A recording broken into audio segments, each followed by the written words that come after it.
Hello, and welcome back to our channel, where we journey through the echoes of history. Today, we're stepping back in time to an age of gods and mortals, of myth and marble.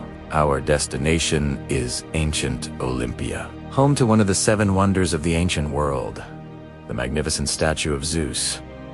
Forget what you think you know about statues.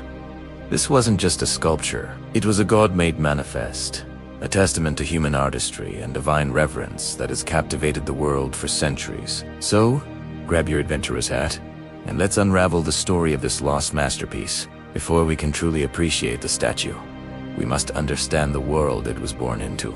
Imagine ancient Greece, a land where gods walked among mortals, their whims shaping destinies. At the heart of this world was Zeus, the king of the gods, ruler of the sky, wielder of thunder and lightning. He wasn't just a deity, he was the ultimate symbol of power, justice, and order. Every 4 years, the entire Greek world would pause for the Olympic Games, a sacred truce where athletes competed not just for glory, but in honor of Zeus himself. Olympia, the site of these games, was the most sacred ground in all of Greece. It was here, in this epicenter of faith and competition, that the Greeks decided to build a home worthy of their king. The Temple of Zeus at Olympia was an architectural marvel in its own right. Completed around 457 BC, its massive Doric columns reached towards the heavens, a powerful statement of devotion. But the temple felt incomplete. It was a grand palace without its king. The people of Olympia needed something more. Something that would not only fill the sacred space, but also inspire awe in every person who laid eyes upon it. They needed to bring Zeus himself down from Mount Olympus and place him inside his earthly home. For a task this monumental, there was only one man they could turn to: Phidias, the greatest sculptor of the ancient world. Phidias was more than just an artist. He was a visionary. He had already proven his genius with the breathtaking statue of Athena Parthenos in Athens. Now, he was tasked with an even greater challenge: to create the definitive image of the king of the gods. He set up a workshop right next to the temple, a space that mirrored the dimensions of the inner sanctum where the statue would eventually reside. Here, with a team of gifted artisans, he began the painstaking process of bringing Zeus to life. This wasn't just about carving stone, it was about capturing the essence of divinity itself. How do you sculpt majesty? How do you give form to omnipotence? These were the questions Phidias grappled with. The technique he used was known as chryselephantine, a word that sounds as luxurious as the materials it describes. The statue's framework was likely made of wood, a hidden skeleton giving it structure. Upon this frame, Phidias and his team meticulously attached carved plates of ivory to form the divine skin of Zeus. Imagine the soft, warm glow of the ivory, polished to perfection, capturing the light in a way that seemed almost alive. For his robes and hair, pure gold was used, hammered and shaped into flowing draperies that cascaded over his form. The throne itself was a masterpiece within a masterpiece, crafted from cedar wood and inlaid with ebony, ivory, gold, and precious gems. It was adorned with intricate carvings depicting scenes from Greek mythology gods, heroes, and mythical beasts, all paying homage to the king seated above them. And what a sight he must have been. The finished statue stood over 40 feet tall, the height of a 4-story building. Zeus was depicted seated on his magnificent throne, his expression a perfect blend of serene power and gentle authority. In his right hand, he held a small statue of Nike, the goddess of victory, a symbol of the triumphs achieved in his name at the games. In his left, he grasped a scepter, topped with an eagle, his sacred bird, a sign of his dominion over the heavens. His head was crowned with a wreath of olive branches, a nod to the prize awarded 2 Olympic victors. The sheer scale and opulence were designed to overwhelm the senses, to make any mortal feel small and humbled in the presence of the divine. The moment of its unveiling must have been electrifying. Pilgrims and athletes who entered the dimly lit temple would first be struck by the colossal size. As their eyes adjusted, they would see the glimmer of gold and the soft sheen of ivory, reflecting the light from the oil lamps and the shallow pool of olive oil at the statue's feet. This pool wasn't just for show. The oil helped to maintain the humidity in the room, preserving the precious ivory from cracking in the dry Greek climate while also creating a shimmering reflection that made the statue seem to float in a celestial glow. It was an experience that transcended art. It was a spiritual encounter. One ancient writer, Pausanias, who saw it centuries later, wrote that it was as if Zeus himself had descended to Earth to pose for Phidias. The statue quickly became a legend. Travelers from across the known world journeyed to Olympia, not just for the games, but for a chance to witness this marvel. The experience was transformative. It was said that to see the statue of Zeus was to change your life, to have any earthly troubles melt away in the face of such divine perfection. Stories and myths began to swirl around it, adding to its mystique. Some travelers swore that on quiet nights, when the temple was empty, you could hear a low rumble from within. Was it just the wind whistling through the grand columns? Or was it the voice of Zeus himself, speaking in the language of thunder to his priests, sharing secrets of the cosmos? Pilgrims would leave offerings at the temple doors. Humble olive wreaths, silver coins, and whispered prayers for peace, prosperity, and victory, all laid at the feet of their protector. For centuries, the statue stood as the heart of the Hellenic world. But empires rise and fall, and the winds of change began to blow across Greece. The Romans, a new superpower, conquered the land. Yet, even in conquest, the flame of Olympia burned bright. Roman emperors, generals, and nobles made the pilgrimage to see the famed statue. They, who had their own pantheon of gods, stood in awe before Phidias's creation. They didn't see a foreign god. They saw a universal symbol of power. To them, this was Jupiter, their own king of the gods. It was proof that true beauty and majesty could transcend names and cultures. The statue became a bridge between two worlds, a shared point of reverence. But time, as it always does, is the ultimate conqueror. A new faith, Christianity, began to spread like wildfire across the Roman Empire. The old gods, once so powerful, started to fade into memory. The temples grew silent. The Olympic Games, once the pinnacle of cultural life, were eventually banned in 393 AD. As a pagan ritual, the offerings stopped.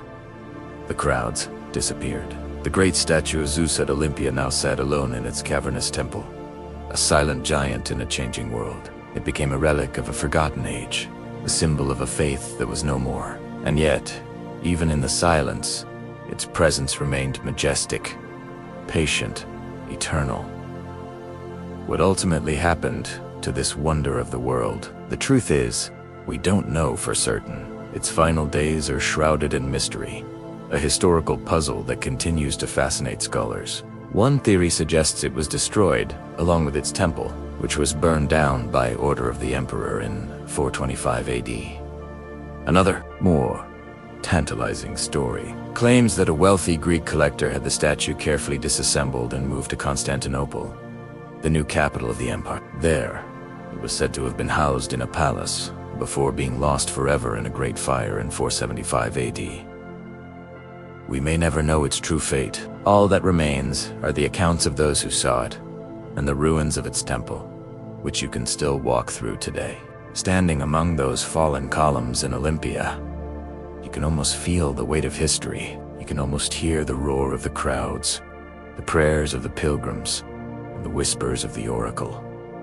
The statue itself is gone, lost to the sands of time, but its legacy endures. It lives on in the stories we tell, in the art it inspired, and in the enduring spirit of the Olympic Games. It reminds us of a time when art could be prayer, when a statue could be a god, and when humanity dared to capture the divine in ivory and gold. Phidias didn't just build a statue, he created an experience, an eternal moment of awe that is echoed through millennia. Imagine this. The storm has ended. The clouds hang low over the mountains of Olympia, and the fresh scent of rain drifts through the sacred valley. And there, in a great marble temple, bathed in a soft, golden light, stands Zeus, the father of the gods. He is 40 feet high, seated on a magnificent throne of cedar and ebony, gleaming with ivory and gold. In one hand, the mighty ruler holds a figure of Nike, the winged goddess of victory. In the other, he He grips a scepter, crowned with an eagle, the symbol of his eternal reign. Those who dared to enter the temple said their hearts trembled. Not from fear, but from sheer awe, for they believed that within that hole, they had not seen a mere statue, but Zeus himself, alive and in all his glory. This was the Statue of Zeus at Olympia, one of the 7 wonders of the ancient world. For nearly 1,000 years, it was the ultimate pilgrimage site, a place where mortals could come face to face with the king of the gods. But how did such a masterpiece come to be? And what was the fate of this colossal wonder? Stick with me as we unravel the story of a statue so magnificent, it was said to have added something to religion itself. Our story begins not with the statue, but with the place. Olympia, this wasn't a city in the traditional sense, but a sanctuary, a sacred ground dedicated to Zeus. It was here, every 4 years, that the ancient Olympic Games were held. Athletes, politicians, and pilgrims from all over the Greek world would gather to compete, to negotiate, and to worship. For decades, the main temple at Olympia, dedicated to Zeus's wife Hera, was the grandest structure. But by the 5th century BC, the Hellenes, the local administrators of the site, decided that the king of the gods himself deserved a temple that would outshine all others. Construction on the Temple of Zeus began around 470 BC. It was a masterpiece of Doric architecture, built from local limestone and covered in fine stucco to resemble marble. It was huge, powerful, and perfectly proportioned, a fitting home for a god. But there was one problem. The inside felt empty. A magnificent house with no master. The temple needed a cult statue, a central image of the god for worshippers to focus on. And it couldn't be just any statue. It had to be the greatest statue the world had ever seen. To achieve this monumental task, they called upon the most famous artist of the age, a man named Phidias. Was the ancient world's equivalent of a rock star sculptor. He had already overseen the incredible art program on the Acropolis in Athens, including the legendary statue of Athena Parthenos. Inside the Parthenon, he was a master of a technique called chryselephantine, a breathtaking combination of ivory and gold over a wooden frame. When the invitation came from Olympia, Phidias, who was facing some political trouble in Athens, packed up his tools and moved his workshop. He was about to create his magnum opus. Phidias and his team of artisans set up a workshop right next to the temple. In fact, archaeologists have excavated this very building, finding the tools, terracotta molds, and scraps of ivory and glass that were used to create the god. It's an incredible connection to the past, allowing us to almost see Phidias at work. He started with a massive internal frame made of wood. Think of it as the skeleton of the god. Then, this frame was meticulously covered with carved ivory plates for the skin, and hammered gold sheets for the robes and hair. The sheer scale was mind-boggling. The ivory had to be soft and shaped to create the realistic look of divine flesh. The gold, weighing an estimated ton, was intricately detailed with scenes from mythology. The throne alone was a work of art within a work of art, decorated with sphinx, figures of victory, and scenes of battles between gods and giants. Even the gods' sandals were made of solid gold. This wasn't just sculpture, it was a symphony of precious materials, engineering, and artistic genius. The process took years. Phidias was obsessed with perfection. Legend has it that when he finally finished, he stood before his creation and asked Zeus for a sign of his approval. At that moment, a bolt of lightning struck the temple floor without causing any damage. The sign had been given. The statue was complete. Imagine being an ancient visitor, walking into the dimly lit temple. Your eyes would need a moment to adjust. Then, you'd see it. Seated at the far end of the hall, Zeus would appear, almost filling the entire space. His skin of polished ivory would seem to glow with an inner life. His golden robes would shimmer, reflecting the light from the oil lamps. The sheer size and realism would be overwhelming. The historian Pausanias, who saw it centuries later, wrote that if Zeus were to stand up, he would unroof the temple. People who saw the statue described a profound emotional and spiritual experience. It was said that a single glance could make a person forget all their troubles. The Roman general Aemilius Paulus, after conquering Macedonia, visited Olympia and was so moved that he ordered a sacrifice as if he had seen the god in person. The orator Diochrysostom claimed that the statue was so beautiful, it turned the abstract idea of a god into a tangible, awe-inspiring reality. It became the definitive image of Zeus, influencing all subsequent art. When you picture the classic image of a bearded, powerful skyfather, you are, in some way, seeing Phidias's vision. But as with all great wonders, its story has a final chapter. The statue required constant maintenance. The humidity of Olympia was a threat to the ivory, which had to be regularly treated with olive oil to prevent it from cracking. For centuries, the descendants of Phidias were given the honor of being the statue's official caretakers. The world around Olympia began to change. The Roman Empire rose, and Christianity eventually replaced the old pantheon. The Olympic Games were banned in 393 AD by Emperor Theodosius, the first as a pagan festival. The temple fell into disuse and was eventually damaged by fires and earthquakes. So, what happened to the great statue? The exact details are lost to history, shrouded in conflicting accounts. One popular theory is that it was moved to Constantinople, the new capital of the Roman Empire, by a wealthy Greek chamberlain named Laus. He collected a variety of classical statues for his palace. If this is true, the statue likely met its end in a great fire that destroyed the palace of Lausus in 475 AD.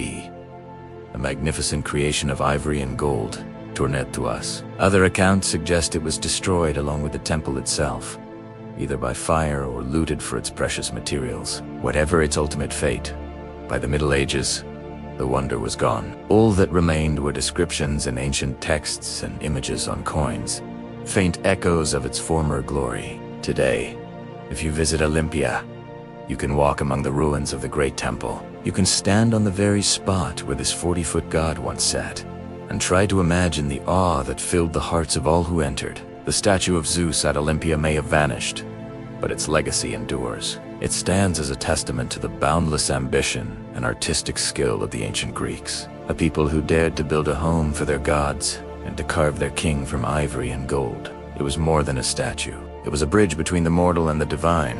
I wonder that for 1,000 years. We're not just exploring ruins. We're resurrecting one of the 7 wonders of the ancient world, a marvel of human devotion and artistry, the legendary Temple of Zeus at Olympia. So, grab your imagination, and let's travel back to the golden age of Greece. Our story begins in the sacred valley of Olympia, the birthplace of the Olympic Games. Here, a decision was made that would echo through millennia, to build a home worthy of the king of the gods himself, Zeus. This wasn't just a construction project, it was a testament to faith, a monumental act of worship carved from the very earth. Picture this. The sun beats down on the bustling construction site. The air is thick with the dust of limestone and the rhythmic clang of hammer on chisel. The temple rose slowly, almost organically, from the ground.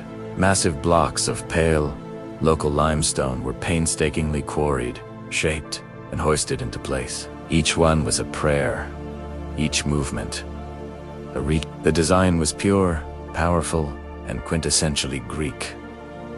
The Doric order. These were not slender, ornate columns, but stout, majestic pillars that spoke of strength and stability. Imagine watching as one by one, these fluted giants were there were 13 along each side, and 6 at each end, creating a forest of stone that seemed to hold up the sky itself.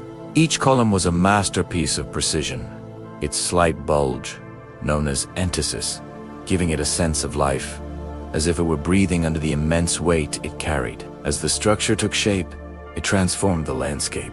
Its scale was immense, over 200 feet long and nearly 90 feet wide. It dominated the sacred precinct of Olympia. When the final column was raised, its long, sharp shadows stretched across the valley floor, a sundial marking the passage of divine time. The people of Olympia, watching in awe, would have whispered among themselves, their words filled with a mix of pride and reverence. Now, the god will have his throne.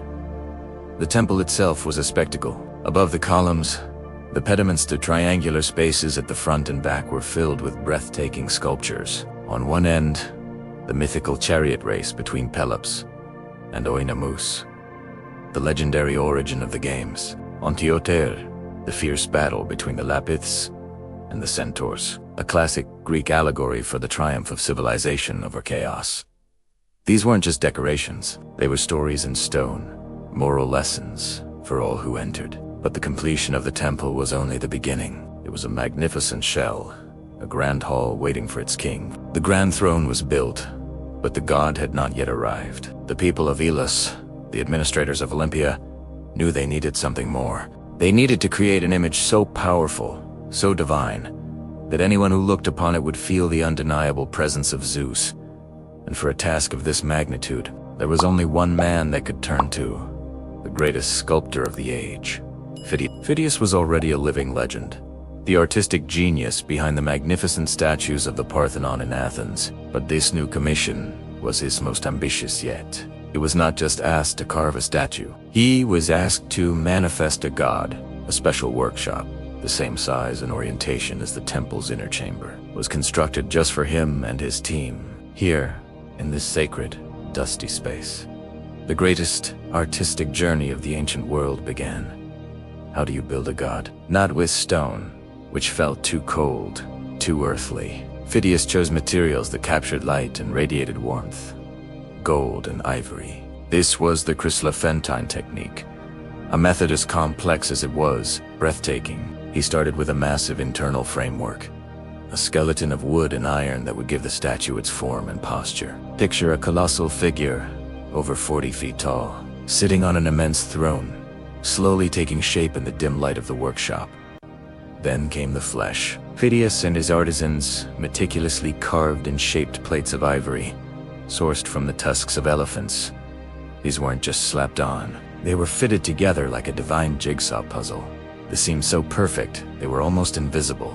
The ivory was then soaked, softened, and polished over and over, until it possessed a soft, luminous glow like moonlight on calm water. It looked and felt like living skin, warm and divine. Next was the drapery, the gods' majestic robes and sandals. For this, Phidias used gold, not gold paint, but hammered sheets of pure, gleaming gold.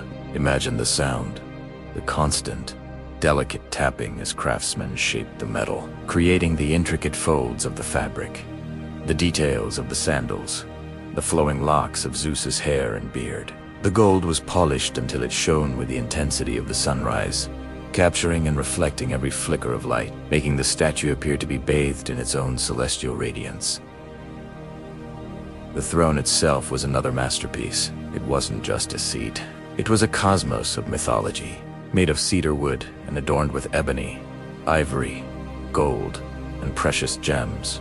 It was a canvas for Phidias's imagination. Carved into its legs, arms, and back were figures from Greek myth, winged spirits, gods, heroes, and mythical beasts. Sphinx held up the armrests, while scenes of epic battles and divine assemblies covered every available surface. Each figure was carved with impossible, microscopic detail, a testament to the skill and patience of the artists. In Zeus's right hand, he held a small statue of Nike, the winged goddess of victory, also crafted from gold and ivory. In his left, a magnificent scepter, inlaid with every kind of metal, topped with an eagle, his sacred bird. His head was crowned with a wreath of olive shoots, a symbol of the games he presided over. Months, perhaps years, passed in that workshop. The air was filled with the scent of cedarwood, hot metal, and the fine dust of ivory. Phidias worked in intense, focused silence, orchestrating his team of masters. He wasn't just a sculptor, he was a conductor, a visionary bringing a symphony of materials to life. Finally, the day came. The statue was complete. It had to be disassembled in the workshop and painstakingly reassembled inside the finished temple. When it was finally installed in the dark inner sanctum, or naos, something magical happened. Light from the doorway, perhaps reflected by a shallow pool of olive oil on the floor in front of it, would illuminate the statue. The effect would have been overwhelming. The polished gold would blaze. The ivory flesh would seem to glow from within. It would have felt not like a statue, but like a living, breathing god had descended from Mount Olympus to sit among mortals. The ancient writer Pausanias described the scene. He said that Phidias, after finishing his work, prayed to Zeus for a sign of his approval. At that moment, a bolt of lightning struck the temple floor without causing any damage. The sign was given. Legend says that when Phidias finally stepped back to behold his completed work inside the temple, he wept. They were not tears of pride, but of awe. For in the gleaming gold and luminous ivory, he had seen something beyond his own human creation. He had glimpsed the face of the divine, and, full centuries after, pilgrims who traveled to Olympia and stood before the great statue would have felt that same overwhelming awe, a feeling that they were truly in the presence of a god. Have you ever wondered what it would feel like to stand in the presence of a god, to see something so magnificent, so overwhelmingly beautiful, that it changes you forever? For centuries, people who journeyed to the temple of Zeus at Olympia knew that feeling. They came to witness a creation that wasn't just a statue, but an encounter with the divine, a wonder of the ancient world that still echoes through history. This is the story of the Statue of Zeus, a masterpiece of gold and ivory that brought a myth to life. Our story begins not with a god, but with a man. His name was Phidias, and he was the greatest sculptor of his age. Having already created the breathtaking statue of Athena Parthenos for Athens, his reputation was legendary. But for his next project, he was tasked with something even more ambitious: to capture the essence of Zeus, the king of the gods, and place him within his most sacred temple at Olympia. This wasn't just a commission, it was a challenge to make the immortal tangible, to give form to the very concept of power and divinity. To house such a masterpiece, a temple of epic proportions was built. Imagine colossal columns reaching for the sky, a structure so grand it was meant to honor the ruler of Olympia. But for years, the inner sanctum, the most sacred space, sat empty. It was waiting for Phidias. He was given a workshop right next to the temple, a space where mortal hands would shape an immortal being. The stage was set for the creation of one of the 7 wonders of the ancient world. Inside his workshop, Phidias worked with a focus that bordered on obsession. The air was thick with the scent of cedarwood and the faint, metallic temps of hot metal. He didn't work in stone or bronze, the usual materials of sculptors. No, for Zeus, only the most precious materials would suffice. He began with a colossal internal framework, a skeleton of wood that mapped out the god's immense, seated form, a figure that would tower over 40 feet high. This was the bone structure, the unseen foundation upon which divinity would be built. Then came the flesh. Phidias and his team took enormous tusks of elephants, plates of ivory, and began the painstaking process of carving and softening them. They were shaped and fitted together like a divine puzzle, forming the skin of the god. Imagine skilled hands layering these pieces onto the wooden frame, creating the powerful chest, the muscular arms, and the serene, yet commanding, face of Zeus. The ivory was then polished, hour after hour, until it seemed to absorb the light, glowing with a soft, ethereal luster, like moonlight on calm water. Next, the raiment of a king. For Zeus's robes, his sandals, and the intricate details of his throne, Phidias used pure gold. Sheets of it were hammered thin, so delicate they could flutter in a breeze, yet their collective gleam was blinding. They were draped and folded over the statue's form, cascading like a river of liquid sunlight. The gold didn't just represent wealth, it represented glory, divinity, and the sun itself. It was the light of Olympus made solid. The workshop would have been filled with the rhythmic tap-tap of hammers on gold, a sound like the steady heartbeat of creation itself. The statue was more than just a figure. It was a universe of stories. The throne alone was a masterpiece of narrative art. It was adorned with precious gems that caught the light and scattered it in 1,000 directions. Around the base and on the arms, Phidias carved figures from Greek mythology. There were sphinx, winged spirits of victory called Nikai, and scenes depicting battles between gods and giants. Each figure, no matter how small, was rendered with impossible, breathtaking detail. It was as if Phidias had not just built a statue of Zeus, but had created his entire court, frozen in a moment of eternal majesty. In one hand, Zeus held a scepter, topped with an eagle. In the other, a statue of Nike, the goddess of victory, herself a marvel of ivory and gold. Finally, after years of relentless, silent dedication, the work was done. Phidias stepped back, his hands stained, his body weary. He looked up at the colossal figure towering over him. The ivory skin seemed to breathe. The golden robes shimmered, and the eyes, rumored to be crafted from rare jewels, seemed to hold the wisdom of the cosmos. In that moment, the line between artist and worshipper blurred. The historian Pausanias tells us that Phidias, overwhelmed by what he had made, uttered a prayer, asking Zeus for a sign if the work was to his liking. At that very instant, a bolt of lightning struck the temple floor, leaving a mark for all to see. The king of the gods had approved, and Phidias, the mortal who had dared to create a god, simply wept. He had not just carved a statue, he had channeled something divine, something that felt beyond his own human hands. The day of the unveiling arrived. A hush fell over Olympia. Pilgrims from across the known world, from Greece, Egypt, and beyond had gathered, their hearts pounding with anticipation. They had heard whispers of the statue's grandeur, but nothing could prepare them for the reality. The great bronze doors of the temple, which had been sealed for years, slowly swung open. A collective gasp swept through the crowd. Sunlight, carefully directed through an opening in the temple roof, poured down, striking the statue. The effect was electric. The gold of Zeus's robes ignited, blazing with a light so brilliant it was hard to look at directly. The ivory flesh seemed to come alive, absorbing the light and radiating a warm, gentle glow. It was as if the god himself was seated there, cloaked in sunlight, his presence filling the vast chamber. His face, seen from below, was a study in contrasts. Serene, yet powerful. Gentle, yet utterly commanding. His smile held all the secrets of the universe. The reaction was immediate and profound. People who entered the temple felt a tremor deep in their souls. Hardened soldiers, stoic philosophers, and worldly merchants all reacted the same way. Many fell to their knees, their foreheads touching the cool stone floor in spontaneous worship. Others simply stood frozen, tears streaming down their faces, unable to process the sheer, overwhelming beauty before them. It was more than art. It was a spiritual experience. They hadn't come to see a statue. They had come into the presence of Zeus.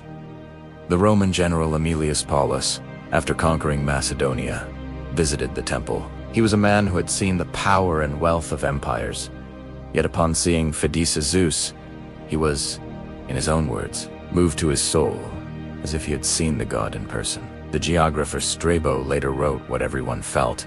It seems that if Zeus himself were to appear before us, he would look just as Phidias made him. The statue had set the definitive image of the king of the gods for the entire ancient world. For nearly 1,000 years, the statue of Zeus at Olympia remained a beacon of art and faith. Pilgrims continued to flock to it, leaving offerings and standing in awe. But empires fall, and faiths change. With the rise of Christianity, the old gods were abandoned. The Olympic Games were banned, and the temple fell into disuse. The statue's fate is shrouded in mystery. Some say it was destroyed by a fire that ravaged the temple in the 5th century AD. Another, more tantalizing story, suggests it was carefully disassembled and moved to Constantinople, the new capital of the Roman Empire, only to be lost in a palace fire there a few decades later. We will never know for sure. The gold, the ivory, the gems all have vanished, lost to time. All that remains are the fallen stones of the temple at Olympia, and the breathless descriptions of those who saw it. But the legacy of Phidias Zeus is not in its physical remains. Its legacy is in the idea that art can transcend its materials, that a human being can create something that touches the divine. It reminds us of a time when people believed so powerfully that they could build wonders, and that for a brief, shining moment in history, a man made a god, and the world believed. Have you ever wondered what it would feel like to stand in the presence of a god, to feel so small, so utterly humbled, that you can't help but fall to your knees? For nearly 1,000 years, people didn't have to wonder. They could travel to a sacred valley in Greece, to a place called Olympia, and witness a sight that defied belief. This is the story of the lost statue of Zeus, one of the seven wonders of the ancient world, and the master sculptor who brought a god to life. Our story begins in the 5th century BC. Greece is basking in the golden afterglow of its victory over the mighty Persian Empire. It's an age of confidence, of democracy blooming in Athens, and of unparalleled artistic achievement. In this vibrant world, the city-state of Elis, the guardians of Olympia, decide they need something truly special to honor Zeus, the king of the gods. They don't just want a temple, they want a monument that will echo through eternity. And for a task this monumental, there is only one man to call: Phidias. Phidias was the rock star of the ancient art world. He was the mastermind behind the breathtaking sculptures of the Parthenon in Athens. His skill wasn't just in carving stone, it was in capturing the divine, in making marble and metal breathe. When Elis approached him, Phidias accepted the challenge. He moved his entire workshop to Olympia, setting up right next to the site where the temple was being constructed. He wasn't just building a statue, he was embarking on a sacred mission. Imagine the scene: a bustling workshop filled with the clang of hammers, the scraping of tools, and the low murmur of artisans from across the Greek world. Phidias, a figure of intense focus, directs his team. They aren't working with simple marble. This project requires the most precious materials known to man: ivory for the skin and pure, glittering gold for the robes and hair. The technique itself was a marvel of engineering. It's called chryselephantine, a complex process of layering thin, carved plates of ivory and gold over a massive wooden framework. Think of it like a divine jigsaw puzzle on a colossal scale. The inner core, a skeleton of wood and iron, had to be strong enough to support tons of precious material, yet intricate enough to capture the subtle curves of muscle and the gentle folds of cloth. Each piece of ivory had to be painstakingly softened, shaped, and fitted together so seamlessly that the joins were invisible. It was a slow, meticulous process, one that demanded both the brawn of a blacksmith and the delicate touch of a jeweler. For years, the work continued in secret, hidden away from public view, building anticipation across the Greek world.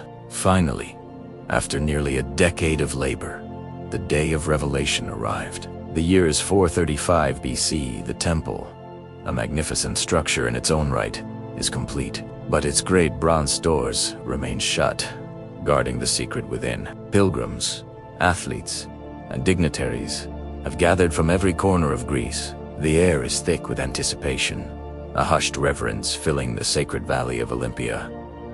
Then, the moment comes. The massive doors creak open. A collective gasp ripples through the crowd as sunlight streams through the entryway in a special opening in the roof.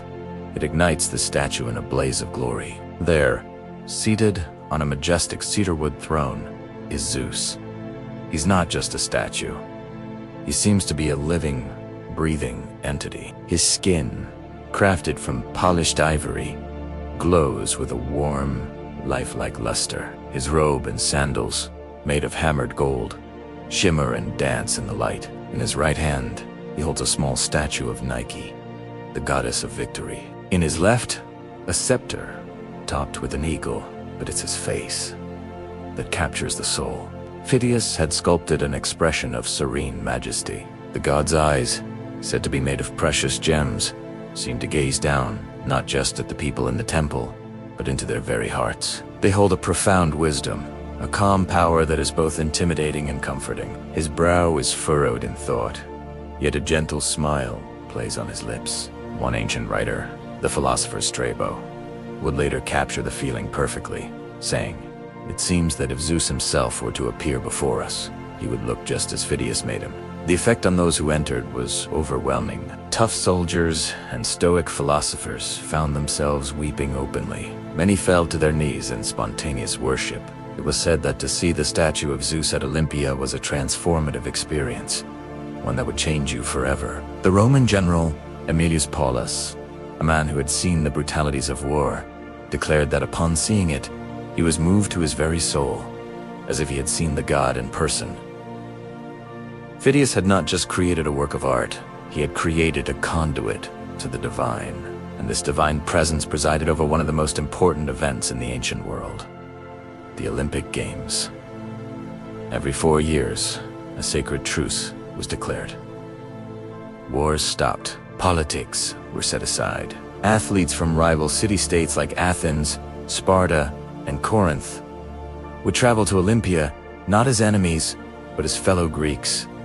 The ritual was profound. Before any competition began, every single athlete, coach, and judge would walk in a solemn procession into the temple. They would stand before the colossal figure of Zeus, bathed in the golden light, and swear their oath. They pledged to compete with honor, to follow the rules, and to bring glory to themselves and their cities. Imagine being a young athlete, standing barefoot on the cool stone floor, looking up at that 40-foot-tall god. In that silent, awe-inspiring moment, you would feel the weight of history, the spirit of unity, and the immense pressure to live up to the divine ideal of excellence.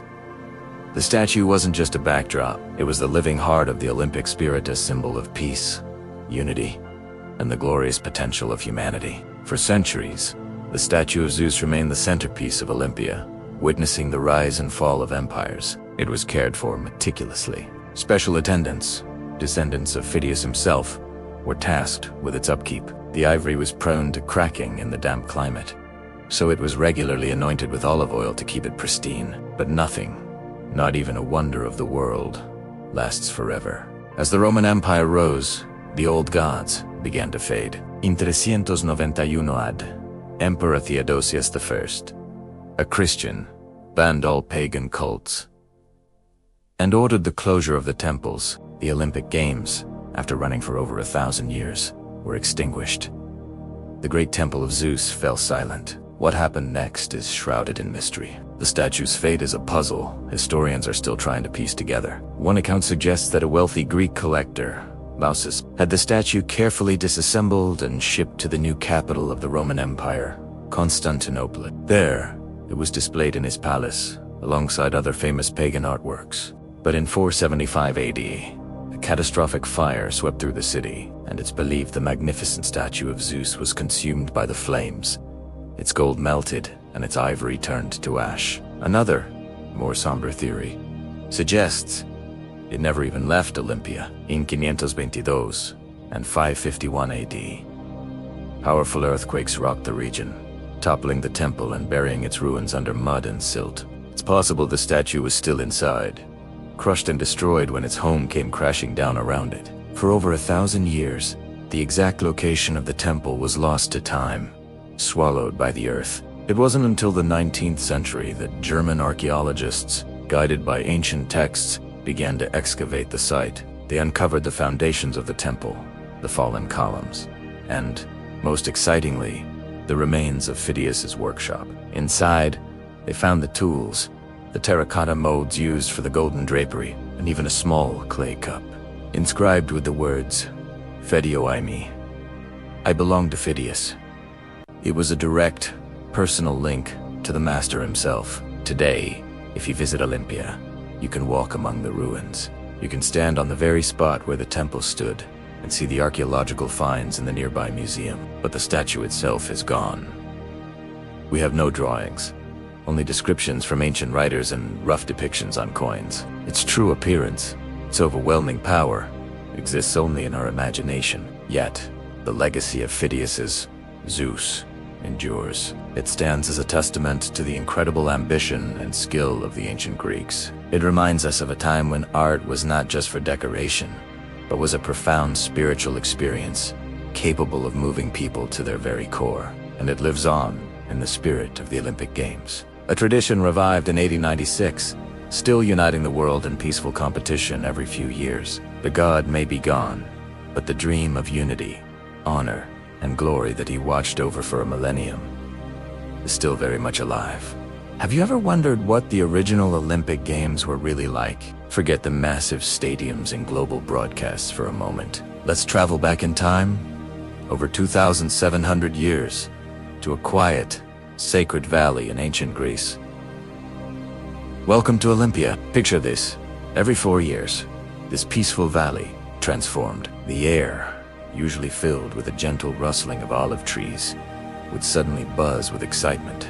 Trumpets would echo through the hills, announcing the arrival of the greatest athletes from every corner of the Greek world.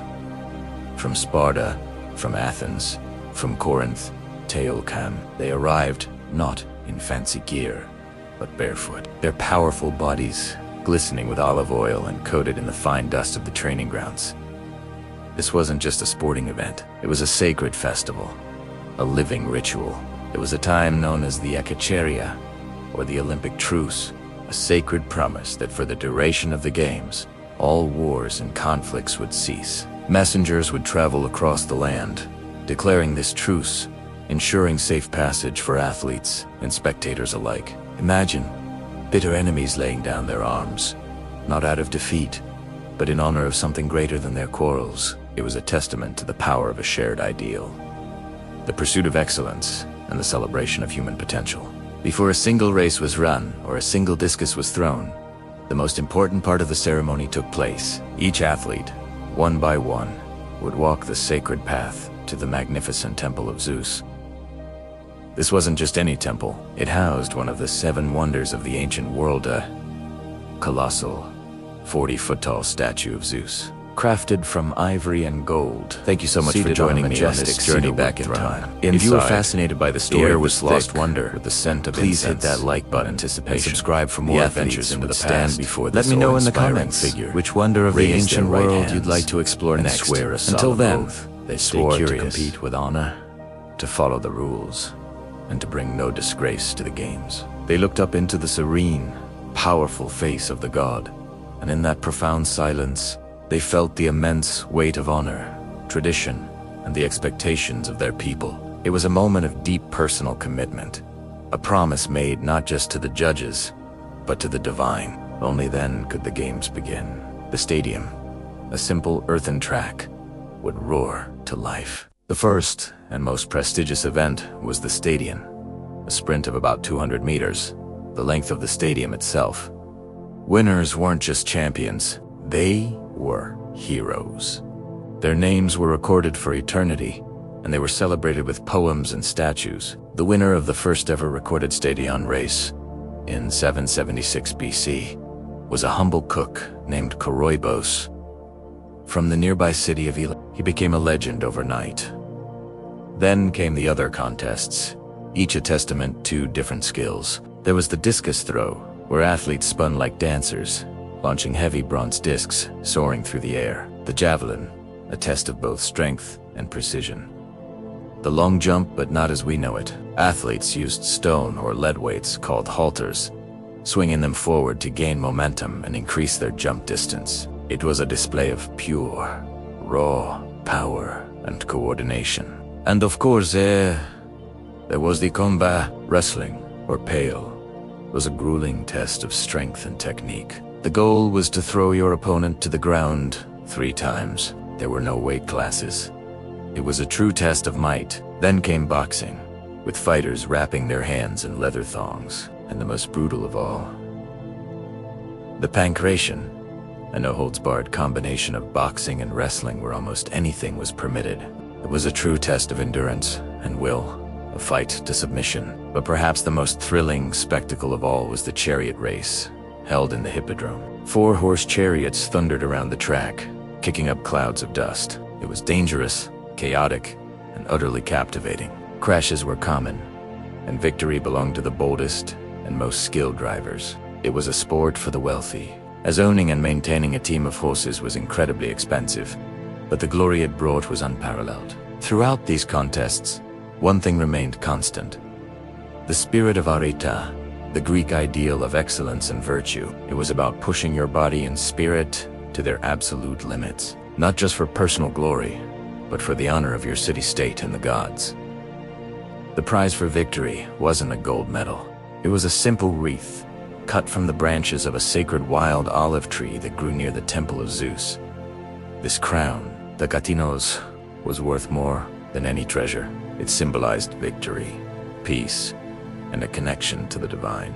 Now, let's talk about a symbol that has endured through millennia: the Olympic flame. Where did this tradition come from? They say that in those ancient games, a sacred fire was kept perpetually burning on an altar in front of the temple of Hera, the wife of Zeus.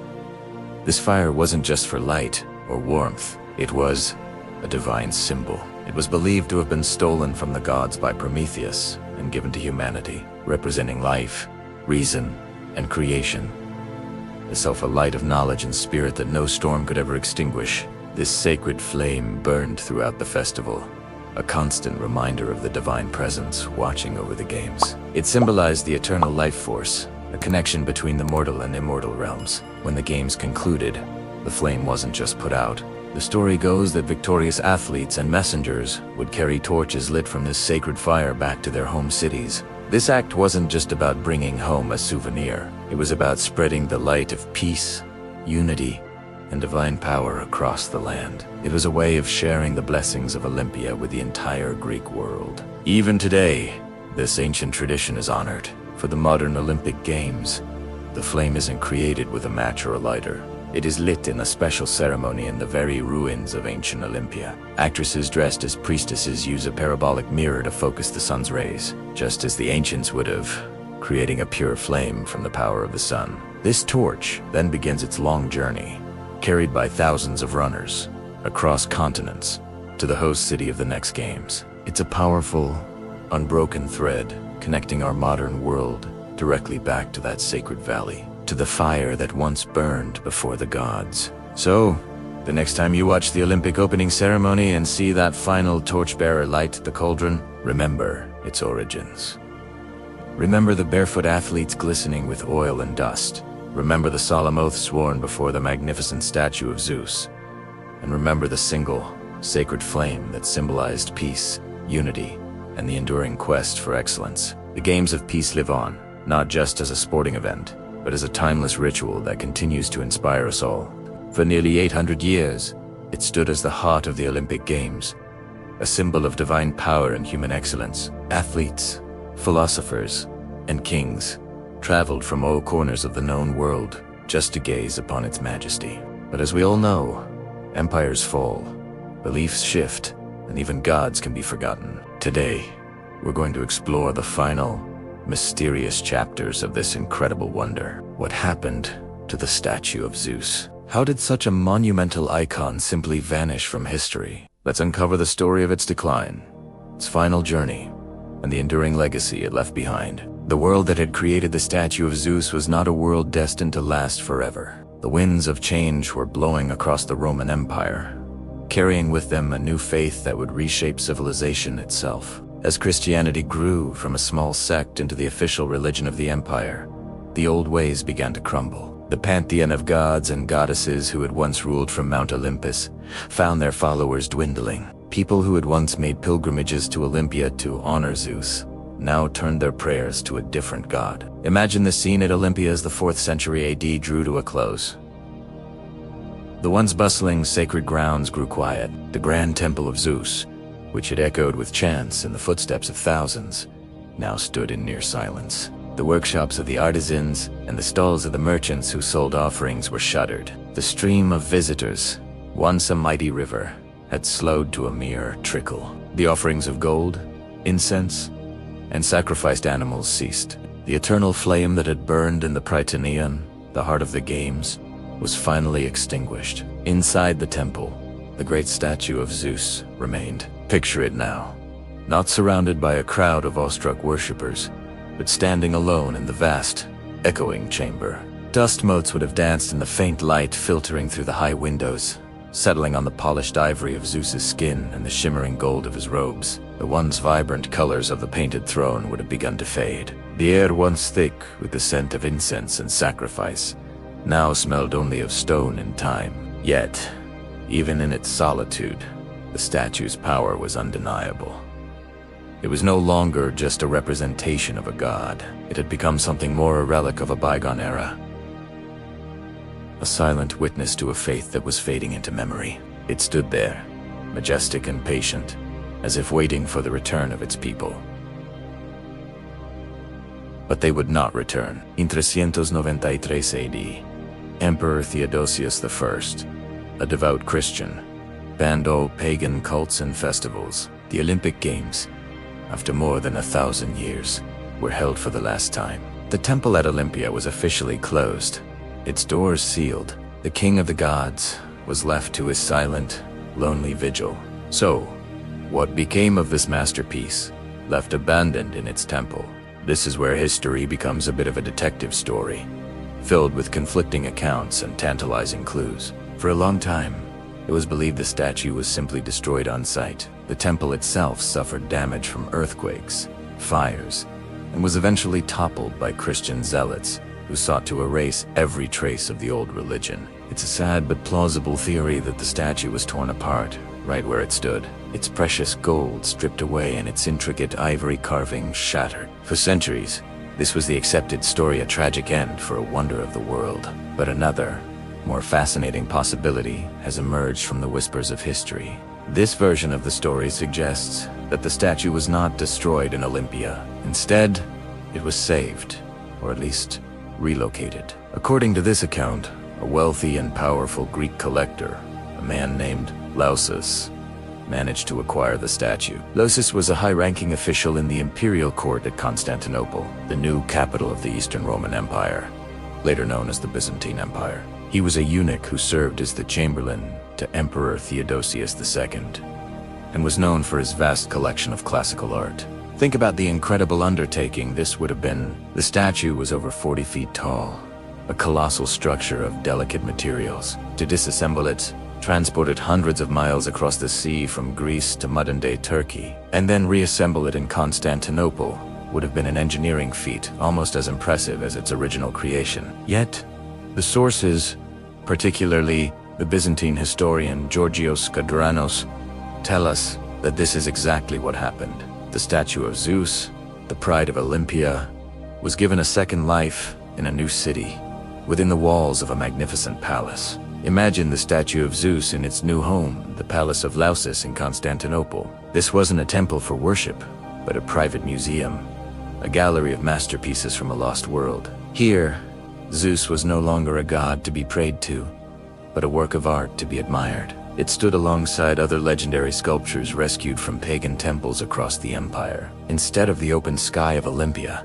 it was now housed under gilded mosaic ceilings. The light of the Grecian sun was replaced by the flickering glow of countless oil lamps, which would have made the gold of its robes and the polished ivory of its skin gleam with an almost ethereal light. In this new context, the statue took on a different meaning. It was a symbol of the classical past, a reminder of the artistic and philosophical heights the Greeks had reached. For Lausus and his intellectual circle, it was a bridge to an age of reason and beauty. It stood in silent conversation with other works of art, a collection that represented the best of human creativity. For a few more decades, Phidias' masterpiece survived, cherished not as a deity, but as the pinnacle of artistic achievement. It had traded its divinity for a place in the history of art, protected within the bustling, sophisticated heart of the new empire. But even in this safe haven, its final fate was approaching, and it would be swift and terrible. The final act in the tragedy of the statue of Zeus is as dramatic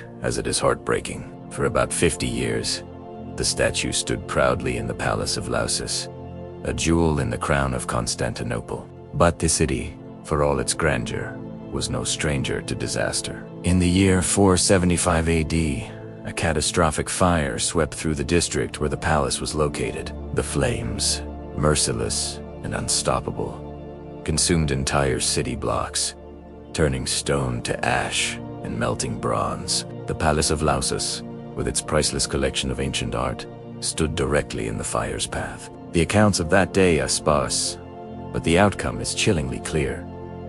The entire palace was destroyed, burned to the ground, and with it, everything inside was lost forever. The great statue of Zeus, which had survived the decline of its own religion, the closure of its temple, and a perilous journey across the sea, could not survive the flames. Think of that magnificent creation, the culmination of Phidias' genius. The intricate ivory plates, carved to look like living flesh, would have cracked and turned to black charcoal. The tons of precious gold, hammered into delicate robes, would have melted, dripping from the wooden frame like golden tears before being consumed entirely.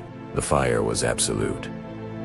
There was nothing left to salvage. No fragments of ivory, no pieces of the throne, no melted lumps of gold. The god of Olympia, who had commanded the thunder and lightning, was ultimately vanquished by a simple, terrestrial fire. And with its destruction, one of the 7 wonders of the ancient world, vanished from the face of the earth. We have no definitive physical proof that it was ever in Constantinople, only the words of historians written centuries later. But whether it was destroyed in Olympia or burned in Constantinople, the result is the same. The statue of Zeus was gone. And yet, is something ever truly gone if its spirit endures? The statue may have vanished, but the ideals it represented, strength, justice, and the pursuit of excellence, did not. And one part of its legacy continues to this day, in a tradition that connects us directly back to ancient Olympia. The Olympic flame. You see, in the ancient games, a sacred fire was always kept burning before the altar of Zeus and his wife, Hera. This flame wasn't just a symbol.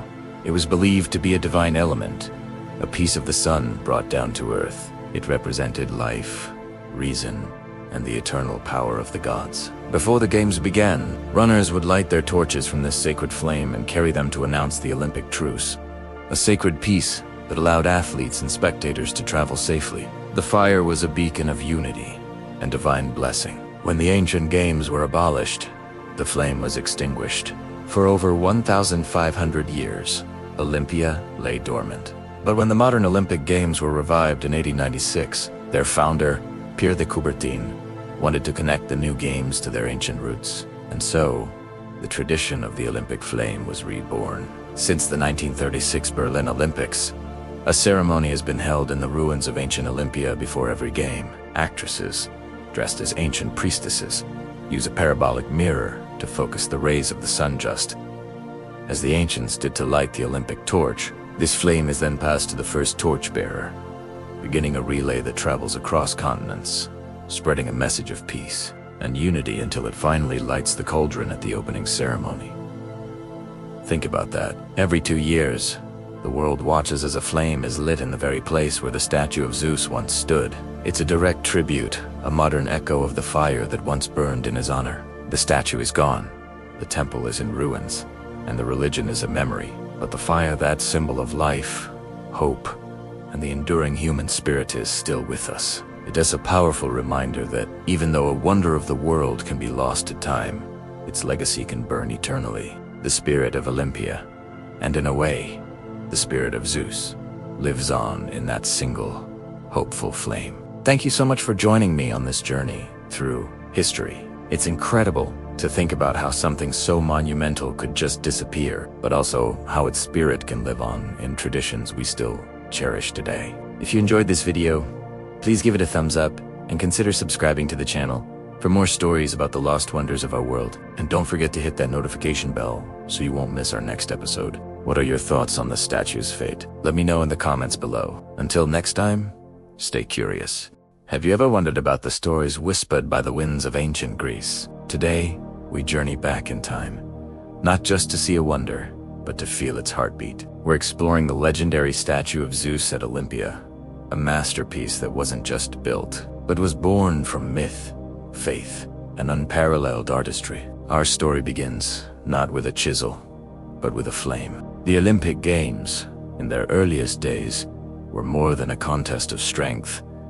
They were a sacred festival. At the heart of it all, a flame was kept burning throughout the games, a constant, living tribute to Zeus, the king of the gods. This wasn't just any fire. It was the sacred fire of Olympus, a symbol of life, purity, and a divine spark within humanity. It represented a light that no storm could extinguish, a beacon of hope and continuity. When the games concluded, this flame wasn't put out. Instead, it was carefully carried to the next host city, a traveling ember of peace and divine favor, uniting the Greek world. This tradition is so powerful, so enduring, that even today, the modern Olympic flame begins its journey in the very same place. Ancient Olympia, every 4 years.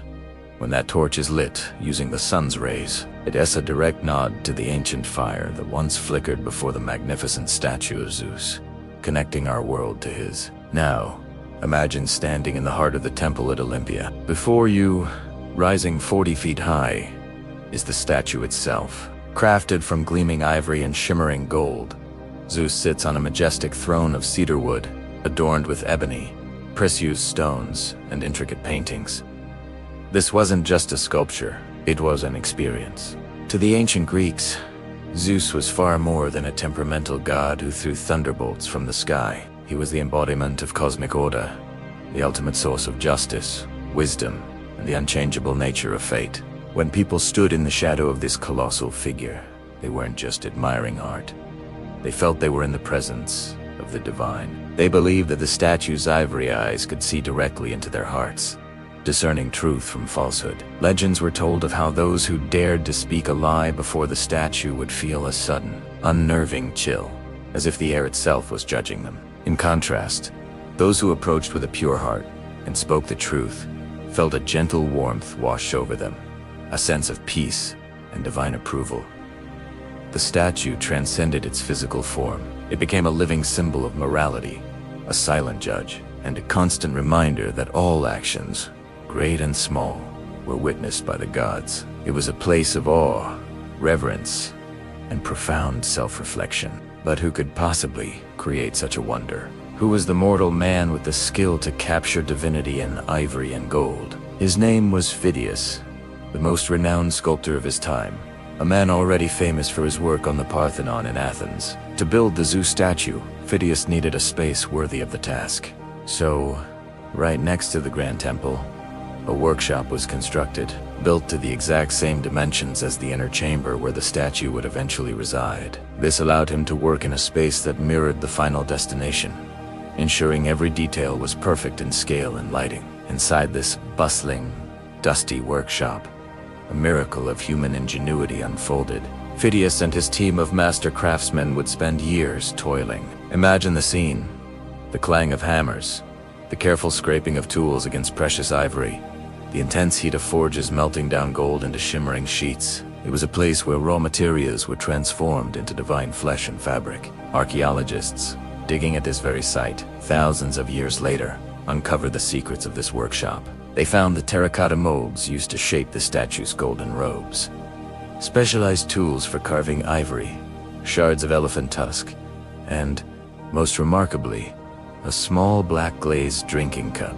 Scratched onto the bottom of this cup were the words, "I belong to Phidias." It's a tangible, breathtaking connection to the artist himself. A whisper from the past. A popular story, perhaps a legend, tells of a friend visiting Phidias late one night in the workshop. Seeing the immense pressure on the sculptor's shoulders, the friend asked, "Phidias, with all the world watching, are you not afraid of failure?" Phidias is said to have paused his work, looked up from a piece of ivory, and smiled. "I do not sculpt for men," he replied calmly. "I sculpt for the gods." This single statement reveals the heart of his work. It was an act of devotion, a prayer made manifest in art. For nearly 1,000 years, the statue of Zeus at Olympia stood as a testament to faith and human genius. Pilgrims, athletes, and kings traveled from all corners of the known world just to gaze upon it. It was a destination, a rite of passage. But like all wonders of the ancient world, its time was finite. The rise of a new faith saw the old gods fade, and the Olympic Games were eventually banned. The statue, once the center of the Hellenic world, was left vulnerable. Its exact fate is lost to the mists of history. Some accounts say it was destroyed when the temple burned down in the 5th century AD. Others claim it was carefully dismantled and moved to Constantinople, only to be lost in a great fire there. We may never know for certain. All the gold, all the ivory, all the artistry vanished from the world, leaving behind only the stories, the foundation of the temple, and the humble remains of Phidias's workshop.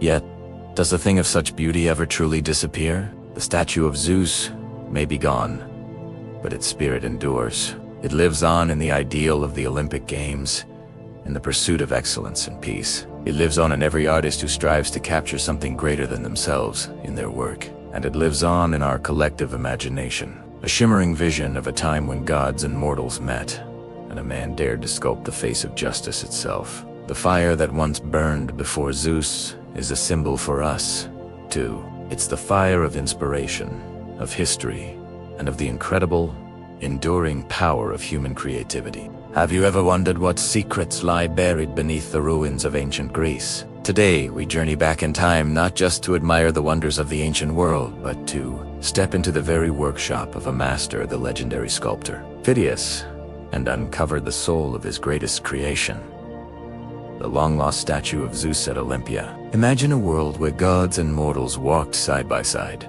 where art wasn't just decoration, but a direct line to the divine. In this world, the Olympic Games were more than a sporting event. They were a sacred festival honoring Zeus, the king of the gods, and to properly honor him, the Greeks decided to build something truly spectacular. They erected a magnificent temple at Olympia, a marvel of Doric columns and intricate carvings. But the heart of the temple, its most breathtaking feature, was yet to come. They needed a statue so grand, so divine, it would make every visitor feel the presence of Zeus himself. For such a monumental task, there was only one man they could turn to: Phidias, the greatest artist of his age. Phidias was already a celebrity, renowned for his colossal statue of Athena Parthenis in Athens.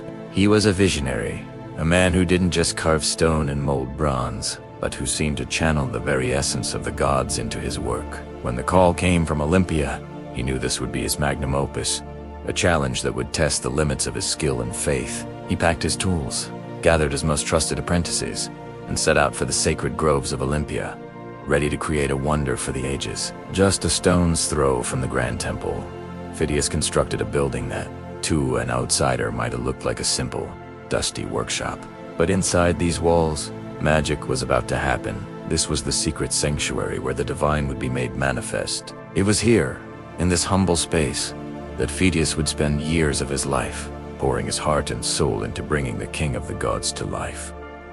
Let's step inside. The air is thick with the scent of cedar wood, melting wax, and the metallic temps of hot metal. Sunlight streams through the high windows, illuminating dust motes, dancing like tiny sprites. In one corner, a furnace roars, its fiery breath ready to melt down plates of pure gold. In another, huge blocks of rare, dark ebony and precious ivory, sourced from distant lands, lie waiting like sleeping giants. This workshop was an exact replica of the temple's inner chamber, the cella, so Phidias could work with perfect precision, ensuring every element would fit flawlessly within its final home. Here, surrounded by his team, Phidias was more than a manager. He was a conductor leading a symphony of creation. We can picture him, his hands covered in clay and gold dust, his brow furrowed in concentration. He would meticulously shape clay models, refining every muscle, every fold of drapery. He would guide his assistants as they hammered thin sheets of gold over intricate wooden frameworks and carefully carved the delicate ivory that would form the skin of the god. Every piece was a prayer, every hammer blow a hymn. Centuries later, when archaeologists excavated this very spot, they unearthed the ghost of his genius. They found the tools he held in his hands: chisels, hammers, and scrapers. They uncovered terracotta molds used to shape the statue's golden robes and glass ornaments. And among the debris, a discovery that sent shivers down their spines. A small, unassuming black glazed drinking cup. Scratched into its base were the words, "Phidioimi." I belong to Phidias. Holding this cup, you can almost feel the presence of the master himself, perhaps taking a brief pause from his divine labor for a sip of water or wine. These fragments, these whispers from the past, confirm that this was not just a legend, but a real place where a mortal man dared to sculpt a god. It's said that one evening, as dusk settled over Olympia, a close friend visited the workshop. He saw the immense pressure Phidias was under, the weight of expectation from all of Greece. "Aren't you afraid?" the friend asked. "Afraid you might fail, that your work won't live up to the stories." Phidias, wiping sweat from his brow, is said to have looked up from a piece of ivory he was polishing and smiled a serene smile. "I do not sculpt for men," he replied softly. "I sculpt for the gods. As long as my work is true in their eyes, it cannot fail." In that simple statement lies the secret to his art. It was an act of pure devotion. After years of relentless work, the day finally came. The statue was complete.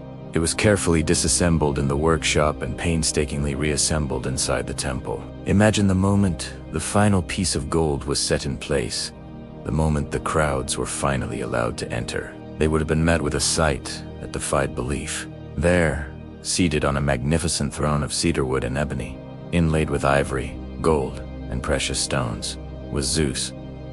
He stood over 40 feet tall, so large that it was said if he were to stand up, his head would burst through the temple roof. His skin was polished ivory, glowing with a warm, lifelike luster. His robe and sandals were crafted from solid gold, shimmering in the dim light of the temple. In his right hand, he held a statue of Nike, the goddess of victory, and in his left, a scepter topped with an eagle. His sacred bird, but it was his expression that truly captivated all who saw it. Phidias had managed to capture a look of benevolent power, of calm authority and paternal wisdom. This wasn't a wrathful god, but a fatherly king, looking down upon his people with a serene and commanding gaze. It was so realistic that people felt they were in the presence of the god himself. As the sun began its descent each evening, a daily ritual would transform the temple into a celestial space. The last golden rays of sunlight would filter through the temple entrance. Slanting across the chamber, they would catch the polished gold of Zeus's robes, setting them ablaze with an otherworldly fire. The entire statue seemed to pulse with an inner light, as if the god himself was breathing softly in the twilight. This was the eternal glow, a spectacle that left pilgrims speechless and filled their hearts with awe. To preserve the masterpiece, the priests of the temple performed a sacred duty. The dry Greek climate was a constant threat to the delicate ivory, which could crack over time. So, they would anoint the statue with olive oil. The floor in front of the throne was paved with black marble, designed to hold a shallow pool of this oil. It served a dual purpose. The oilless evaporation would maintain the perfect humidity to protect the ivory in its dark. Reflective surface would mirror the statue, doubling its golden splendor and making it seem as if Zeus was floating on a shimmering ethereal lake. The priests moved with silent reverence, their quiet movements a testament to the sanctity of the space. It was as if they were tending to a sleeping monarch, careful not to disturb his divine slumber. For nearly 1,000 years, this light, this presence, was a beacon of hope and faith for all who journeyed to Olympia. But the wonders of the temple weren't limited to what could be seen. There were mysteries that could only be heard. Travelers and pilgrims would share hushed stories of strange happenings in the dead of night. When the crowds were gone and the temple was shrouded in darkness, some claimed you could hear a faint, rumbling sound from within, a low thunder, seeming to emanate from the very heart of the sanctuary. The skeptical said it was merely the wind whistling through the grand colonnades. But others, the true believers, swore it was something more. They believed it was the voice of Zeus himself. They imagined the god, stirred from his silent vigil, speaking directly to his high priests in the language of the heavens, a language of thunder and lightning, understood only by those initiated into the deepest mysteries. Whether it was wind or a divine whisper, these stories added to the temple's powerful mystique, blurring the line between the earthly and the divine. People came from every corner of the known world, not just to see the statue, but to be seen by it. They left offerings at the massive bronze doors, humble gifts for the king of the gods. They laid down wreaths woven from the sacred olive trees of Olympia, left gleaming silver coins in hopes of a good harvest or a safe voyage. And most importantly, they left their whispered prayers. Prayers for peace in their time, for strength in their struggles, for a sign that the gods were listening. The Temple of Zeus wasn't just a building with a statue inside. It was a living, breathing place of connection, where the hopes and fears of humanity met the silent, golden gaze of the divine. For centuries, the statue of Zeus at Olympia remained one of the 7 wonders of the ancient world, a testament to human artistry and faith. Its eventual fate is shrouded in mystery, believed to have been lost in a fire in the 5th century AD.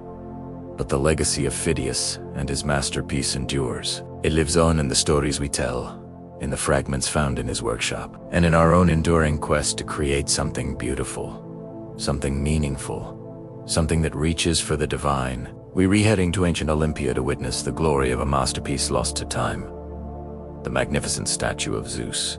Imagine it's the year 35 BC. You've traveled for weeks, crossing seas and mountains, to arrive at the sacred site of Olympia. The air is thick with anticipation, The sounds of athletes training echo in the distance, but your focus is on one thing: the newly completed Temple of Zeus.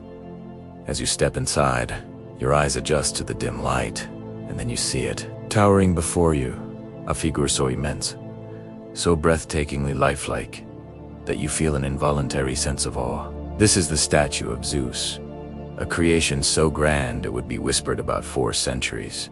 One of the 7 wonders of the ancient world. Who could have possibly conceived of such a marvel? The credit goes to a man named Phidias, a name that echoes through art history. Phidias wasn't just any sculptor. He was the master artist of his time, the creative genius behind the stunning sculptures of the Parthenon in Athens. But after a bit of political trouble in Athens, Phidias found a new, monumental project awaiting him in Olympia. His task: to create an image of Zeus so powerful it would become the centerpiece of the most sacred site in Greece. To bring this divine vision to life, Phidias used a technique known as chryselephantine. It's a word that sounds as luxurious as the materials it describes. The statue's framework was carved from wood, but what people saw was something far more spectacular. The skin of the god was made of smooth, polished ivory plates, giving it a warm, lifelike glow. His flowing robe, his intricate sandals, and the olive wreath on his head were all crafted from sheets of pure, glittering gold. The throne he sat on was a masterpiece in itself, made of cedar wood and adorned with more gold, ivory, ebony, and precious stones, all intricately carved with scenes from Greek mythology. Let's try to picture the scale of this thing. The statue stood over 40 feet tall, the height of a 4-story building. Zeus was seated, yet his head nearly touched the temple's ceiling. The ancient geographer Strabo famously wrote that if Zeus had stood up, he would have unroofed the temple. In his right hand, he held a small statue of Nike, the goddess of victory, also made of ivory and gold. In his left, a magnificent scepter, topped with an eagle, the symbol of his power. Can you imagine standing at its base, feeling utterly dwarfed by this golden and ivory giant? It wasn't just a statue, it was an experience, designed to make every visitor feel the overwhelming presence of the king of the gods. But this statue was more than just a feast for the eyes. It held a deep spiritual significance for the ancient Greeks. And to understand that, we need to talk about another sacred element of Olympia: the fire. They say that during the early Olympic Games, a sacred flame was kept burning continuously on an altar in honor of Zeus. This wasn't just any fire. It symbolized life itself, a pure, divine light that no storm could extinguish, a connection between the mortal world and the heavens. When the games concluded, this flame wasn't put out. It was carried by runners to the next host city, spreading a message of peace, unity, and the enduring power of the gods. It was a torch of truce, a promise that for the duration of the games, all conflicts would cease. Even today, thousands of years later, this tradition lives on. When the modern Olympic flame is lit, where does the ceremony take place? In Olympia, right where it all began. It's a beautiful, unbroken thread connecting our world to the fire that once burned before the great statue of Zeus. This connection between the fire and the statue deepens our understanding of its meaning. Though the Greek Zeus wasn't just a temperamental god who threw thunderbolts from the sky. He was the embodiment of cosmic order, of justice, wisdom, and fate. When people stood before his colossal image, they believed he wasn't just an inanimate object. They felt he could see directly into their hearts and judge their true character. There were whispers, ancient stories, that told of the statue's power. It was said that those who came before Zeus with lies in their hearts felt a sudden, inexplicable chill in the air, a sense of being exposed. But those who approached with honesty and a pure spirit felt a gentle warmth, a profound sense of peace and reassurance. The statue, therefore, became more than a work of art.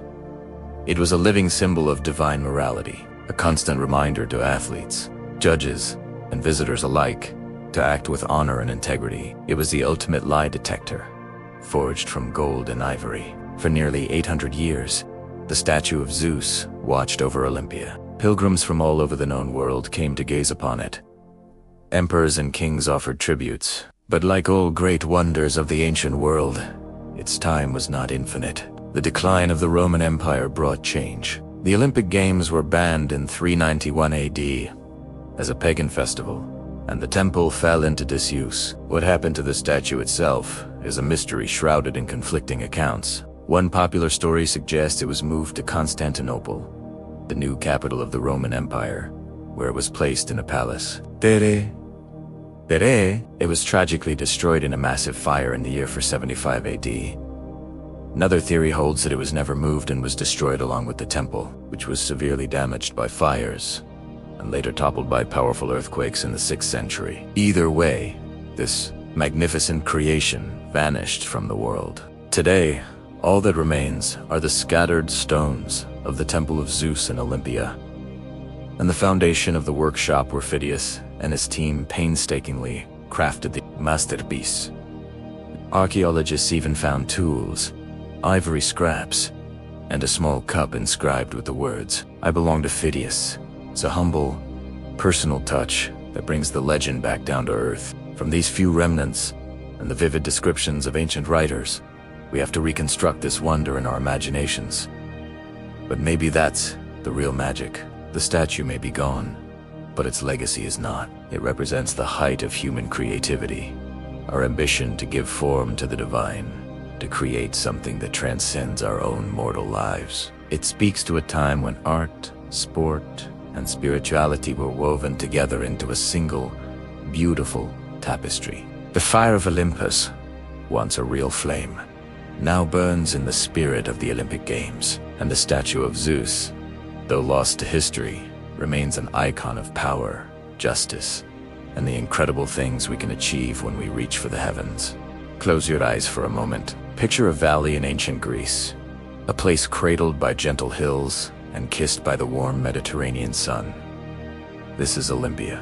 Long before it was home to one of the 7 wonders of the ancient world, this land was already sacred. It was a place where 2 rivers, the Alpheus and the Cladios, met and mingled, their waters nourishing groves of wild olive trees. The air itself felt different here, filled with a quiet reverence, as if the very winds whispered the names of gods. For centuries, this tranquil valley was the heart of the Hellenic world. Every 4 years, a sacred truce would be declared, silencing the clash of swords and spears across Greece. From bustling Athens, militaristic Sparta, wealthy Corinth, and mystical Delphi,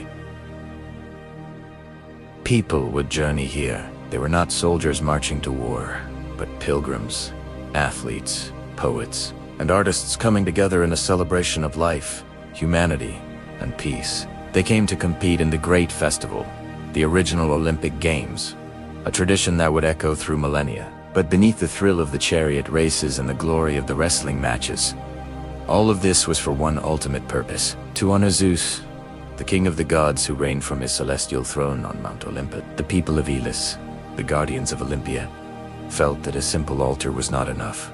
Their devotion to the Father of gods and men demanded something more, something that would capture his majesty for all eternity. And so, the call went out. They needed a master, an artist whose hands were guided by the divine. In Athens, that man was already a living legend. His name was Phidias. He was more than a sculptor. He was a visionary who could see gods in blocks of stone and ivory. His genius had already given the world the magnificent statue of Athena Parthenos, the colossal, golden figure that stood as the protector of Athens within the Parthenon. Her serene and powerful gaze was a testament to his skill. When the people of Olympia decided to create the ultimate tribute to Zeus, there was only one name they considered. They called for Phidias. Imagine the journey. Phidias, leaving the familiar grandeur of Athens behind. Traveling west, he would have crossed rugged mountains and sailed across the shimmering Ionian Sea, his mind already swirling with ideas. He arrived not at a bustling city, but at this peaceful grove beside the river Alpheus. He walked among the olive trees, the same trees whose leaves would one day crown the Olympic victors. He felt the stillness of the air. He watched the play of light and shadow, and he listened. It was here, in this sacred landscape, that the vision took root. He saw the sun breaking through the clouds after a storm, its golden rays illuminating the valley floor. He saw the strength in the ancient tree trunks and the wisdom in the rustling leaves. This was not just a place to build a temple. This was a place where the divine touched the earth. And in that moment of profound inspiration, surrounded by the quiet beauty of the land, Phidias knew. He declared, "This is where Zeus shall rise." He didn't just plan a statue. He envisioned an experience. He would build a workshop right here in Olympia, a space identical in size and proportion to the inner chamber of the temple where the statue would eventually stand. This allowed him to work in the exact lighting conditions, to understand how every detail would appear to the faithful who came to gaze upon it. He gathered a team of the finest artisans, goldsmiths, woodworkers, and painters, each a master in their own right. He sourced the most precious materials the ancient world had to offer.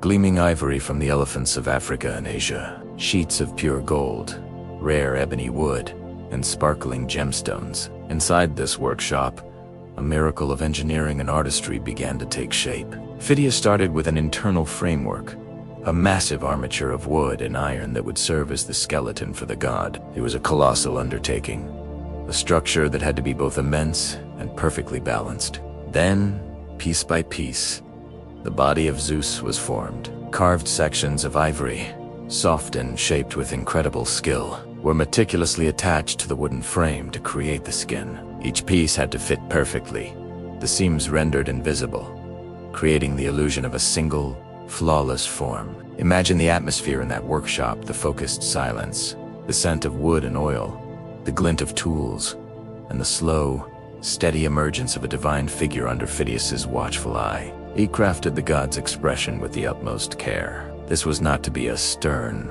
wrathful deity. Phidias envisioned a Zeus who was paternal, majestic, and yet approachable, a father figure for all of Greece. His brow was to be furrowed, not with anger, but with profound thought. His eyes, set with precious stones, would seem to hold the wisdom of the ages. His lips, slightly parted, as if about to offer a word of divine counsel. Then came the gold.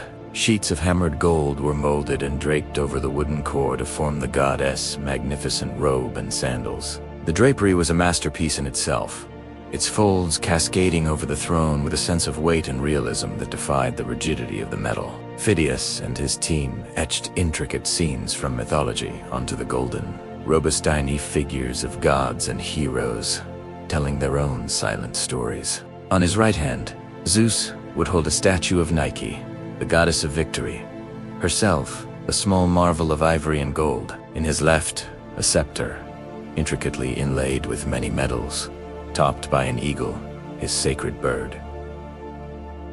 Even the throne was a wonder. It wasn't just a seat, it was a narrative canvas, made of cedar wood and adorned with ivory, gold, ebony, and gemstones. Its legs, arms, and back were covered in breathtaking carvings. There were sphinx figures from Greek myths and scenes of the Olympic contests themselves. It was a universe of stories supporting the ruler of the universe. Finally, after years of relentless effort, the work was complete. The statue was carefully disassembled within the workshop and painstakingly reassembled inside the finished temple of Zeus. When the doors were opened and light from the entrance filtered into the sacred chamber, it fell upon the form of the enthroned god. He sat, 40 feet tall, his head nearly touching the ceiling, creating an awe-inspiring illusion that if he were to stand, he would unroof the very temple. Those who entered were silenced by what they saw. The combination of the sheer scale and the incredible, lifelike detail was overwhelming. The soft glow of the ivory skin and the radiant shimmer of the golden robes created an ethereal presence. It wasn't just a statue, it was an epiphany. Visitors reported feeling as if they were in the actual presence of Zeus. The Roman general Aemilius Paulus, a man who had seen the horrors of war, was said to have wept at the sight, moved to his very soul, as if he had seen the god in person. For nearly 1,000 years, the statue of Zeus at Olympia stood not just as a wonder of art, but as the physical embodiment of a civilization's highest ideals of power, wisdom, and peace. It was Phidias's ultimate gift to the world, a vision made real. Have you ever wondered what it would be like to stand in the presence of a god? To witness a creation so monumental, so breathtaking, that it blurs the line between the mortal and the divine? Today, we journey back in time, to ancient Greece to uncover the story behind one of the 7 wonders of the ancient world, the colossal statue of Zeus at Olympia. And at the heart of this story is one man, a visionary whose genius would echo through eternity. His name was Phidias. In the bustling city-state of Athens, Phidias was already more than a man. He was a living legend. His hands had sculpted the very soul of the city, giving form to the goddess Athena herself. The magnificent statue of Athena Parthenis, housed within the Parthenon, was his creation, a breathtaking spectacle of ivory and gold that captured the wisdom and might of the city as patron deity. People would journey from all corners of the Greek world just to gaze upon it, their whispers of a testament to his unparalleled skill. He wasn't just a sculptor, he was a conduit for the divine, channeling the essence of the gods into tangible, awe-inspiring forms. So when the people of Olympia, a sacred site nestled in the western Peloponnese, decided to honor the king of all gods, Zeus, there was only one name on their lips. The call went out for Phidias. Leaving the grandeur of Athens behind, Phidias embarked on a journey westward. He crossed rugged mountains that clawed at the sky and sailed over the shimmering, wind-dark sea. His destination was not a bustling metropolis, but a serene, sacred grove beside the tranquil river Alpheus. This was Olympia, a place where athletes competed for glory and pilgrims came to pay homage. It was here, in the quiet rustle of olive leaves and the gentle flow of the river, that Phidias sought his ultimate inspiration. He walked through the groves, observing the play of light and shadow, feeling the ancient spirit of the land. He watched as the sun broke through the clouds, casting golden rays upon the silvery green olive branches, the very symbol of peace and victory. In that moment of profound clarity, a vision crystallized in his mind. He knew this was the place. Pointing to the sacred ground, he declared, "This is where Zeus shall rise." Before the god could be seated, he needed a home worthy of his majesty. And so, the construction of the Temple of Zeus began. This was no ordinary building project. It was an act of collective devotion, a monumental undertaking that would span years. Slowly, painstakingly, the temple rose from the earth. Enormous blocks of pale, local limestone were quarried and hauled to the site. Master craftsmen, guided by the principles of Doric perfection, shaped and raised colossal columns, each one a study in strength and harmony. The proportions were flawless, the lines clean and powerful.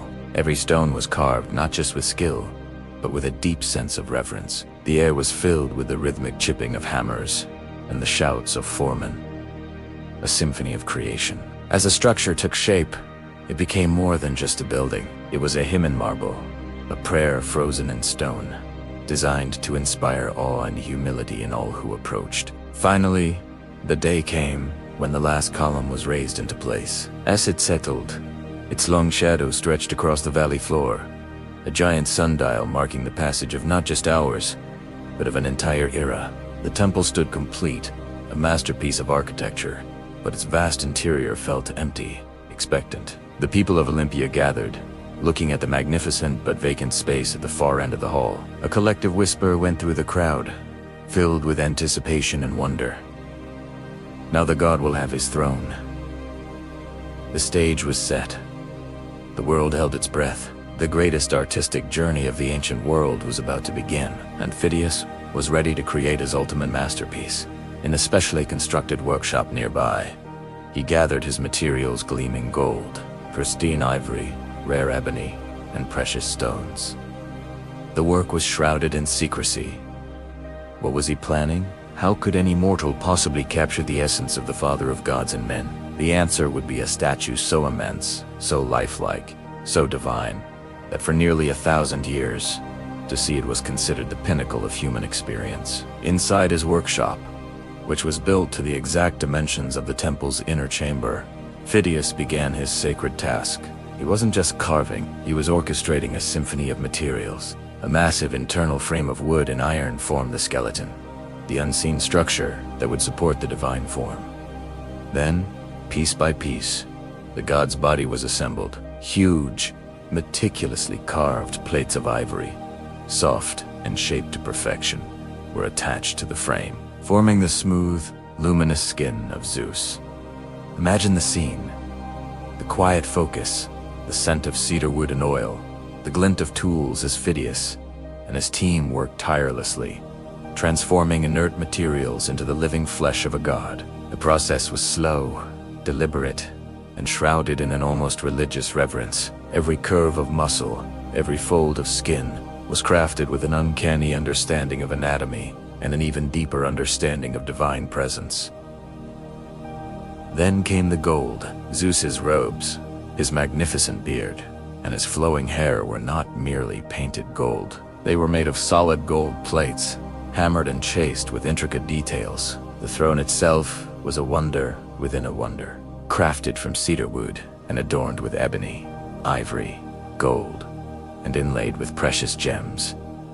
It was a universe of mythological storytelling. Carved into its legs and arms were figures of gods, goddesses, and Hera's Nike, the goddess of victory, Sphinx, and scenes from epic battles. It was a throne that told the entire story of divine power and order. In his right hand, Zeus held a statue of Nike, also made of ivory and gold, a symbol of the victory he bestowed. In his left, he held a tall scepter, topped with his sacred eagle, a symbol of his dominion over the heavens and the earth. After years of relentless work, the moment of revelation arrived. The colossal statue, standing over 40 feet tall, was carefully disassembled within the workshop and painstakingly reassembled inside the temple. When the final piece was in place and the doors were thrown open, the world saw Zeus.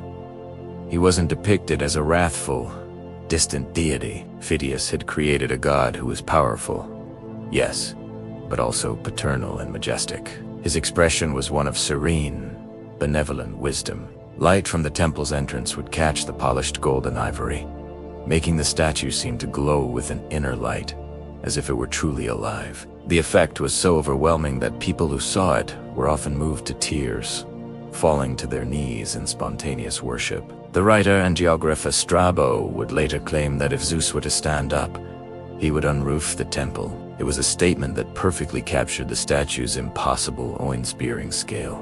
For centuries, the statue of Zeus at Olympia was more than just a wonder of art. It was a primary destination for pilgrims, statesmen, and common people alike. To have seen Phidias as Zeus was to have lived a fuller life. It solidified Olympia's status as the most important religious sanctuary in all of Greece. But like all great wonders of the ancient world, its time was finite. The rise of a new faith and the decline of the old ways led to the temple's closure in the 4th century AD. The exact fate of the statue is lost to history, a subject of debate among scholars. Some say it was destroyed in a fire that consumed the temple. Others believe it was moved to Constantinople, only to be lost in a palace fire there centuries later. Whatever its end, the physical form of Zeus vanished from the world. Yet, can something so magnificent ever truly be lost? The vision of Phidias did not die. It lives on through the breathless descriptions of those who saw it, through ancient coins that bear its image, and through the enduring power of its story. It reminds us of a time when art was not just for decoration, but was a bridge to the divine, a way for mortals to touch the heavens. Phidias's masterpiece wasn't just a statue of a god.